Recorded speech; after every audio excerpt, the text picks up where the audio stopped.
મિત્રો વીરપસલીના દોરા માટે કોઈક જગ્યાએ 7 શેર અને 7 ગાંઠો વાળે છે, જ્યારે કોઈક જગ્યાએ 8 શેર લઈ અને 8 ગાંઠો વાળે છે।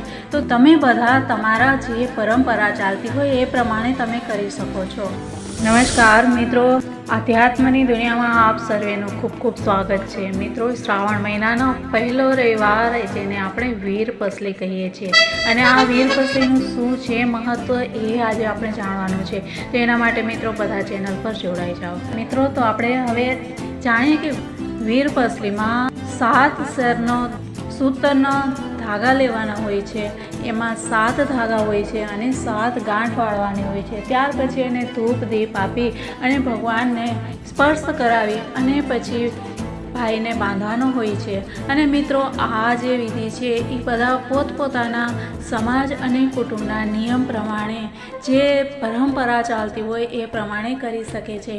મિત્રો, અમે આ રીતે કરીએ છીએ, તો મેં તમને આ રીત બતાવી। હવે આપણે જાણીએ કે એની શું છે વાર્તા। એક વાત છે કે આ વીરપસલી છે એ શ્રાવણ મહિનાના પહેલા રવિવારે જ આવે છે। એમાં તિથિ કે તારીખ જોવાના નથી હોતા। પહેલો રવિવાર જોવાનું પૂર્ણ હોય તો બીજો રવિવાર પણ કરી શકાય છે। હવે આપણે જાણીએ મિત્રો વાર્તા કે એક ખેડૂત હતો, તેને 7 છોકરા અને 1 છોકરી હતા। છોકરી પરણાવેલી ખરી, પણ સાસરિયામાં વિરોધ થયેલો એટલે કોઈ તેડવા ન આવે। નાનો ભાઈ ભલો અને દયાળુ હતો, જ્યારે મોટા 6 ભાઈ કપટી હતા। તેણે નાના ભાઈને અલગ કાઢી મૂક્યો હતો, અને દીકરી સાસરિયામાં કંકાસથી કંટાળી અને નાના ભાઈ સાથે રહેતી હતી। 7મો ભાઈ સૌથી નાનો, એનાથી જેટલો થાય એટલો પરિશ્રમ કરે અને ત્યારે એને પેટ પૂરતું ખાવાનું મળતું। ડોસા ડોસી બહેન અને તેની સ્ત્રી બધા ભેગા રહે, ખાનાર જાજા અને કમાનાર એકલો, એટલે ધનની હંમેશા એને કમી રહેતી હતી। બહેન નાના ભાઈને મદદ કરવા 6 ભાઈઓના પાસે કામ માંગવા ગઈ, ત્યારે અભિમાનથી તેની ભાભીઓએ કહ્યું કે નણંદબા, તમારાથી થાય તો ઢોર ચરાવવાનું કામ કરો। બહેનને તો કામ જોઈતું હતું, આથી તેણે હા પાડી। સાંજે ભાભીઓ જે કાંઈ વધેલું ઘટેલું આપે તે ઘરે લઈ જઈ અને વેચી અને ખાઈ લેતી હતી। એક વખતે ઢોર ચારી રહી હતી, ત્યારે કેટલીક છોકરીઓને વ્રત કરતી જોઈ તેણે પૂછ્યું કે બહેનો, તમે આ શું કરો છો? છોકરીઓ બોલી કે આજે વીરપસલી છે, વીરપસલીના દોરા લઈએ છીએ। આ વ્રત કરવાથી 12 માસ ભાઈને સુખ મળે છે। એ દોરા અમે ભાઈના જમણા હાથમાં બાંધીશું અને ભાઈનો ખોબો ભરાય એટલું અનાજ રાંધી અને જમીશું। બહેને વિચાર કર્યો કે મારે 7 ભાઈઓ છે, 7 ભાઈઓમાં 6 ભાઈઓ તો બોલતા જ નથી, નાનો ભાઈ નિર્ધન છે, મારું વ્રત ઉજવશે કોણ? તો એ દોરો લેવા બેઠી। છોડિયાઓએ પોતાના લોડામાંથી 8 તાતણા કાઢી ગાંઠો વાળી અને દોરો આપ્યો અને કહ્યું કે 8 દિવસ સુધી નાહી ધોઈ અને દોરાને દેવતાની ધૂપ દેજે। દોરાને ધૂપ દીધા પછી જમજે। 8 દિવસ દોરો ઉજવી અને પીપળાને બાંધજે। બહેન તો દોરો લઈ અને આવી અને માતાને કહેવા લાગી કે માં, આજે તો મેં વીરપસલીનો દોરો લીધો છે, ચૂલામાં દેવતા ઠારશો નહીં। માં કહે કે સારું। આ વાત 6 ભાભીઓ જાણી ગઈ। ભાભીઓના મનમાં તો ઝેર ભરેલું હતું, એ તો ચૂપચાપ આવી અને ચૂલામાં પાણી રેડી ગઈ। દેવતા ઠરી ગયો। બહેન તો નદીએથી નાહી અને આવી, દોરાને ધૂપ દેવા દેવતા લેવા ગઈ અને જુએ છે તો ચૂલામાં તો પાણી હતું। એને થયું કે અવશ્ય આ ભાભીઓના જ કામ છે। એ પછી તો એ હંમેશા સીમમાં દેવતા લઈને જવા લાગી। સીમમાં જઈ અને એ દોરાને ધૂપ દે અને ગાય માતાને વાત સંભળાવે। એમ કરતાં કરતાં 8 દિવસ પૂરા થયા। આજે વીરપસલીનું ઉજવણું કરવું હતું, એટલે તેણે માને કહ્યું કે માં, આજે તો મારે વ્રતનું ઉજવણું કરવું છે, ભાઈ જે આપશે તે જ જમીશ। એ તો ભાઈઓને ત્યાં ગઈ અને પૂછ્યું કે ભાભી, મારા ભાઈ ઘરે છે? ભાભી છણકામાં બોલી કે તારા ભાઈને તું જાણે, હું શું જાણું? બહેન તો ત્યાંથી ચાલી નીકળી, બીજા ભાઈને ઘરે ગઈ, ત્રીજા ભાઈને ઘરે ગઈ, એમ 6 ભાઈઓના બારણે જઈ અને પાછી ફરી। છેવટે એ નાના ભાઈને ત્યાં આવી અને ડૂસકું ભરતા પૂછ્યું કે ભાભી, મારા ભાઈ ક્યાં છે? નાની ભાભીએ નણંદબાને હાથમાં લીધા, માથે હાથ ફેરવી અને કહ્યું કે બહેન, હું જાણતી હતી કે મોટેરા તો બોલશે પણ નહીં।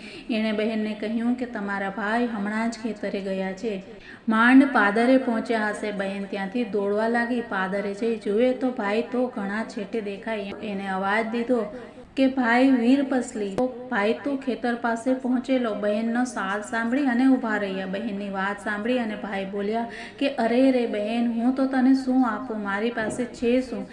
ભાઈ તમે જે આપશો તે હું 1.25 લાખનું ગણીશ, બહેન બોલી.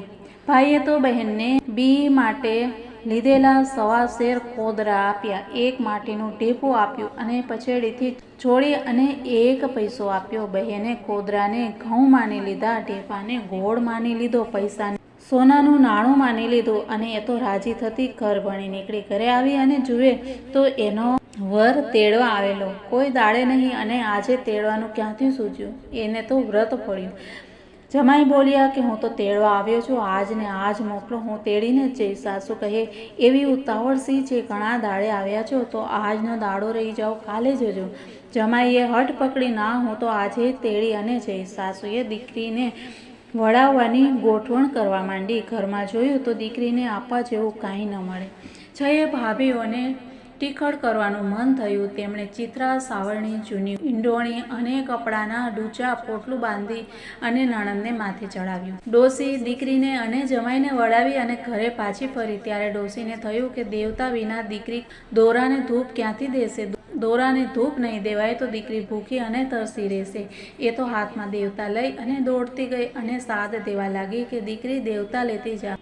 એટલે એના વરે એને પૂછ્યું કે તારી માતા તને દેવતા આપવા કેમ આવ્યા? વહુ કહે છે કે રૂડા પ્રતાપ એ દેવતાના, કે તમે નહોતા તેડતા તે મને તેડી. આજે વ્રતનું ઉજવણું છે એમ કહી પોતાના વરને વાવને ટોડલે બેસાડી અને પોતે નાહવા ઉતરી. નાહી અને ભીને કપડે બહાર આવી અને એને એના પતિને કહ્યું કે પેલા પોટલામાં લુગડું નાખો ને. ત્યારે એના પતિએ પોટલું છોડ્યું અને કહ્યું કે કયું ચીર આપું? દીકરીને થયું કે કેવા મારી ઠેકડી કરે છે. એ બોલી કે અમારે નિર્ધનને હીર અને ચીર ક્યાંથી હોય? એના પતિએ એક કપડું આપ્યું. વહુ કપડું જુએ છે તો કસબીની કોરનું રૂપાળું આંબર. ખરેખર પોટલામાં જાત જાતના મોંઘા મૂલની સાડીઓ થઈ ગઈ. એણે તો બહાર આવી અને હરખમાં ને હરખમાં દોરાને ધૂપ દીધો. એના મનમાં થયું કે પૈસો આપું તો એ પાસેના ગામમાંથી સીધું લઈ આવે. છેડેથી પૈસો છોડી અને જુએ છે તો સોનાનું નાણું. ઢેફું જુએ છે તો ગોળ થઈ ગયો, કોદરા જુએ છે તો ઘઉં થઈ ગયા. એના આશ્ચર્યનો પાર ન રહ્યો. એણે સોનાનું નાણું આપી અને પોતાના સ્વામીને સીધું લેવા મોકલ્યા. ત્યાં તો વાવની પાસે મોટી હવેલી થઈ ગઈ. સીધું લઈ અને એના પતિ આવ્યા. દીકરીને સાહસમાં વાળના ઝરૂખામાં બેઠેલી જોઈ અને તેને નવાઈ લાગી અને પતિ ધીમે ધીમે મેળીએ ચડ્યા. બંને જણ પેટ પહેરી અને વાતો કરી અને દીકરી રસોઈ કરવા માટે જ્યાં ખોદે ત્યાં સોનું. તેણે ધરતી માતાને પ્રાર્થના કરી કે હે ધરતી માતા, એકલા સોનાને હું શું કરું? થોડી જમીન પણ ઉગાડી આપો, ત્યાં તો ચૂલો થાય. એટલી ધરતી મળી ગઈ અને દીકરીએ રસોઈ કરી. બંને જણા જમવા બેઠા. જમી પરવારી અને વાતે વળગ્યા. ત્યાં જ રહેવાનો નિશ્ચય કર્યો. એમને તો ખેતી, વાડી, વણજ, વેપાર ચાલવા માંડ્યા. થોડા વર્ષો વીત્યા અને દીકરીને પિયરમાં દુકાળ પડ્યો. 6 ભાઈઓ ભિખારી થઈ ગયા. ડોસા, ડોસી, 7 દીકરા અને 7 વહુઓ પેટિયા માટે પર ગામ જવા નીકળ્યા. બધા ચાલતા ચાલતા દીકરીની હવેલી આવ્યા. મોટી હવેલી જોઈ અને કામનું પૂછવા લાગ્યા. 7મે માળેથી દીકરીએ પોતાના ભાઈઓ અને મા બાપને ઓળખ્યા અને તેમને પોતાને ત્યાં રાખ્યા. 6 ભાઈઓ અને 6 ભાભીઓને વૈતરાનું કામ સોંપ્યું. તગારા, ગોદાળી, ઈંઢોણી આપ્યા. નાના ભાઈને અને નાની ભાભીને કશું કામ કરવાનું નહીં અને 2 વાર જમવાનું. ડોસા ડોસી છોકરા રાખે અને પ્રભુ ભજન કરે. એક દિવસ બધા સાથે જમવા બેઠા. બહેને 6 ભાઈઓની થાળીમાં સોનાના ટુકડા મૂક્યા, 6 ભાભીઓને થાળીમાં રૂપાના ટુકડા મૂક્યા અને નાના ભાઈને લાપસી પીરસી. 6 ભાઈઓ અને ભાભીઓ જુએ છે તો બહેનને દીઠા અને તેની આંખો ઉકળી ગઈ. પોતાની બહેનને દુઃખ દેવા માટે બધાને પસ્તાવો થયો. એમની આંખોમાંથી પાણી વહેવા લાગ્યા. બહેનને દયા આવી. બધા ભાઈઓને એક એક ઘર આપ્યું અને ભાભીઓને પણ જે જોઈએ તે આપ્યું અને બધા આનંદમાં રહેવા લાગ્યા. જેવું બહેનને વીરપસલીનું વ્રત પડ્યું તેવું બધાને ફળજો. મિત્રો, આ શુભકામના સાથે આપણે મળીએ કાલે. ત્યાં સુધી બધાને જય શ્રી કૃષ્ણ. રાધે રાધે. ભારત માતાની જય.